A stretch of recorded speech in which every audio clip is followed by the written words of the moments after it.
नमस्कार परम मित्रों, आपका डिजिटल महात्मा जी चैनल में हार्दिक स्वागत है। यदि आप पहली बार हमारे साथ जुड़ रहे हैं तो चैनल को सब्सक्राइब जरूर करें और घंटी दबाएं ताकि हर नई ज्ञानवर्धक और प्रेरणादायक कथा सबसे पहले आप तक पहुंचे। आज की कथा विशेष है, इसमें छिपा है एक अनमोल संदेश जो आपके मन और जीवन दोनों को छू जाएगा। तो आइए बिना किसी विलंब के आरंभ करते हैं आज की आध्यात्मिक यात्रा। सुनिए, समझिए और आत्मसात कीजिए।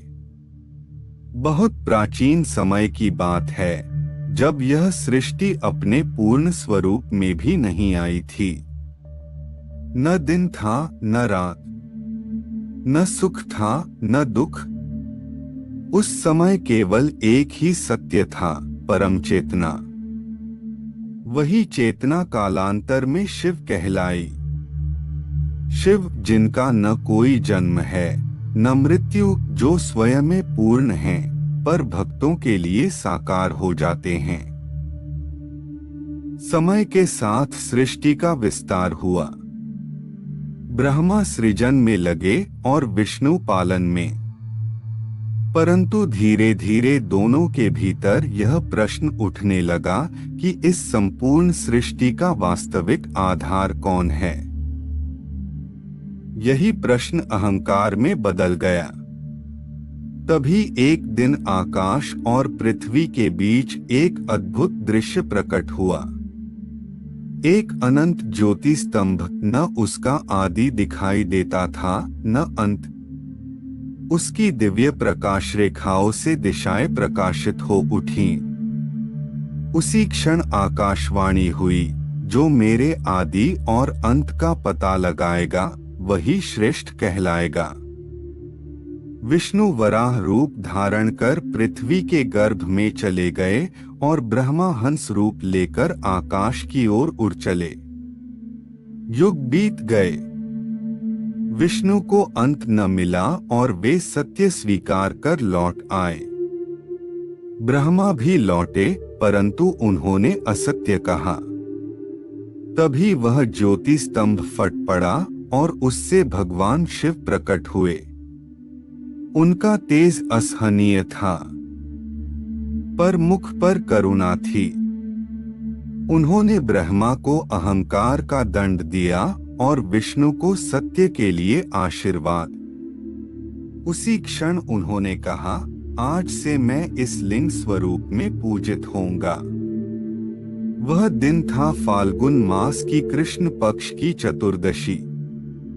वही रात्रि महाशिवरात्रि कहलाई। उसी शिव के चरणों में सती ने जन्म लिया। वे दक्ष प्रजापति की पुत्री थीं। बाल्यकाल से ही उनका मन शिव में रमा रहता था। उन्होंने शिव को ही अपना सर्वस्व माना। विवाह हुआ, पर दक्ष का अहंकार शांत नहीं हुआ। एक यज्ञ में शिव का अपमान किया गया। सती यह अपमान सहन न कर सकी और योगाग्नि में स्वयं को समर्पित कर दिया। जब यह समाचार शिव तक पहुंचा तो सृष्टि कांप उठी। शिव ने तांडव आरंभ किया। विष्णु ने सती के शरीर को खंडित किया और सृष्टि बची। शिव वैराग्य में लीन हो गए। युगों बाद सती ने पार्वती रूप में जन्म लिया। कठोर तप, साधना और त्याग के बाद शिव ने उन्हें स्वीकार किया। उसी फाल्गुन कृष्ण चतुर्दशी की रात्रि शिव पार्वती का विवाह संपन्न हुआ। देवताओं ने पुष्प वर्षा की। यही कारण है कि यह रात्रि विवाह, तप और पूर्णता की रात्रि मानी जाती है। इसके बाद समुद्र मंथन हुआ। हलाहल विष निकला। देवता भयभीत हो गए। शिव ने वह विष अपने कंठ में धारण किया। उनका कंठ नीला पड़ गया और वे नीलकंठ कहलाए। और फिर आती है करुणा की कथा। एक गरीब शिकारी जो अनजाने में पूरी रात बेलपत्र और जल शिवलिंग पर अर्पित करता रहा। जागरण हुआ, व्रत हुआ और मोक्ष मिला।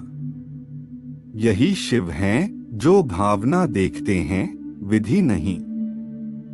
महाशिवरात्रि हमें सिखाती है कि अज्ञान का नाश और चेतना का जागरण इसी रात्रि में संभव है। और इसलिए आज भी हर शिवालय में गूंजता है, नमः शिवाय, हर हर महादेव। तो प्रिय साधकों, आशा करते हैं कि आपको यह यात्रा मन को छूने वाली और आत्मा को शांति देने वाली लगी होगी। यदि आपको यह प्रस्तुति पसंद आई हो तो लाइक करें, अपने प्रियजनों के साथ साझा करें और चैनल सब्सक्राइब करना न भूलें, ताकि आप हमारी अगली ज्ञानवर्धक और भावपूर्ण कथा से जुड़े रहें। तो आइए अगले वीडियो में मिलते हैं, एक नई रोशनी, नई सोच और नई प्रेरणा के साथ।